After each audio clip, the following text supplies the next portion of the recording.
বিসিবিতে এতদিন দুর্নীতির কথা শোনা যেত, গ্রুপিং এর কথা শোনা যেত, সিন্ডিকেটের কথা শোনা যেত, তাই বলে সেক্সুয়াল হ্যারাসমেন্ট এর থেকে বাজে বিষয় আর কি হতে পারে বিসিবির জন্য? প্লেয়ারদের বা কোচদের বাজে পারফরমেন্সের পরও তাদেরকে কেন জবাবদিহিতার আওতায় আনা হয় না, এটা নিয়ে কিন্তু আমরা অনেক চিল্লাপাল্লা করি, আবার চুপও হয়ে যাই। বাট নারী খেলোয়াড়ের সাথে যৌন হয়রানির মতো ঘটনা ঘটার পরও দোষীদের বিরুদ্ধে যদি বিসিবি ব্যবস্থা না নেয় তাহলে কিন্তু বিসিবি পার পাবে না। বাংলাদেশ নারী ক্রিকেট দলের খেলোয়াড় জাহানারা আলম এক সাক্ষাৎকারে নারী ক্রিকেট দলের অভ্যন্তরীণ বিভিন্ন সমস্যার কথা জানায়, সাথে এটাও জানায় যে তার সাথে যৌন হয়রানির মতো জঘন্য ঘটনা ঘটেছে এবং আঙ্গুল তোলা হয়েছে বাংলাদেশ নারী ক্রিকেট দলের সাবেক নির্বাচক মঞ্জুরুল ইসলামের বিরুদ্ধে। সেই সাথে জাহানারা আলম এটাও জানায় যে এই ঘটনাটা তিনি লিখিতভাবে বিসিবিকে জানিয়েছেন, কিন্তু বিসিবি এই ঘটনা নিয়ে কোনো জোরালো পদক্ষেপ নেয়নি। মানে কি পরিমাণ ভয়ানক একটা অবস্থা একবার ভাবুন। এখনো অবধি আমি জানি না এই ঘটনা ঠিক কতটুকু সত্যি আর কতটুকু মিথ্যা, বাট বিসিবির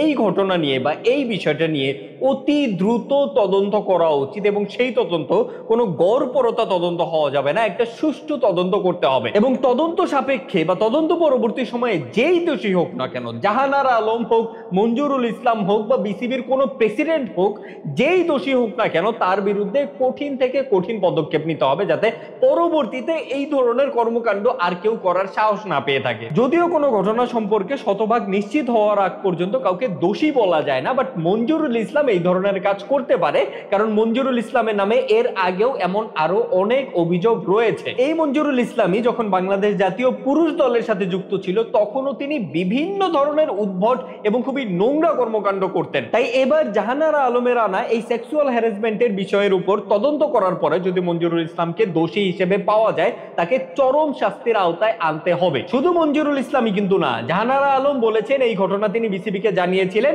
কিন্তু তখনও এটার উপর কোনো ব্যবস্থা নেওয়া হয়নি, তখনও এই বিষয় নিয়ে কোনো কথা বলা হয়নি বা মঞ্জুরুল ইসলামকে কোনো ধরনের শাস্তির আওতায় আনা হয় নাই। কিন্তু কাদের কারণে, কারা এই জিনিসটাকে ধামাচাপা দিয়ে রাখছিল এতদিন, কারা এই বিষয়টাকে অ্যাভয়েড করে গেছিল, বিসিবির কোন কর্মকর্তা, কোন হর্তাকর্তা এই ধরনের কাজকে প্রতিহত করার বদলে এই ধরনের কাজকে ধামাচাপা দিচ্ছিল, তাদেরকেও শাস্তির আওতায় আনতে হবে। বিসিবির মতো একটা জায়গায় বা বাংলাদেশ জাতীয় দলের মতো একটা জায়গায় যদি একটা নারী ক্রিকেটার, একটা জাতীয় দলের নারী ক্রিকেটার যদি নিরাপদ না থাকে, সেইখানেও যদি এরকম পারভার্ট মানুষ দিয়ে ভরা থাকে, ভাই আমরা জাতি হিসেবে, আমরা মানুষ হিসেবে কতটুকু নিচে নেমে গেছে একবার ভাবেন। এবং যতটুকু জানতে পারছি এটা শুধু নারী ক্রিকেট দলের মধ্যেই না, এটা নারী ফুটবল দল হোক, নারী হকি দল হোক, মানে নারী কেন্দ্রিক যে কোনো দলের মধ্যেই, যে কোনো ফেডারেশনের মধ্যেই নাকি এই ধরনের ঘটনা টুকটাক ঘটেই থাকে। এবং এটা শুধু স্পোর্টস ক্যাটাগরি বা স্পোর্টস ফেডারেশন বলে বলছি না, বাংলাদেশের যতগুলো কর্পোরেট সেক্টর আছে বা কর্পোরেট হোক, সরকারি হোক, যে কোনো জায়গায় নারীরা কাজ করে, এরকম জায়গায় মঞ্জুরুল ইসলামের মতো এরকম পারভার্ট লোক দিয়া ভরা, যারা সুযোগ পাইলেই নারীদের উপর এইসব গু গোবর, তাদের মাথায় যত গু গোবর আছে তারা সেই সব নিক্ষেপ করে। জাহানারা আলমের জানানো সেক্সুয়াল হ্যারাসমেন্ট সহ দলের অভ্যন্তরীণ আরো যেসব ঘটনার কথা তিনি জানিয়েছেন, গ্রুপিং এর কথা, সিন্ডিকেটের কথা বা বিভিন্ন দুর্নীতির কথা, বিভিন্ন স্বজনপ্রীতির কথা, এই প্রত্যেকটা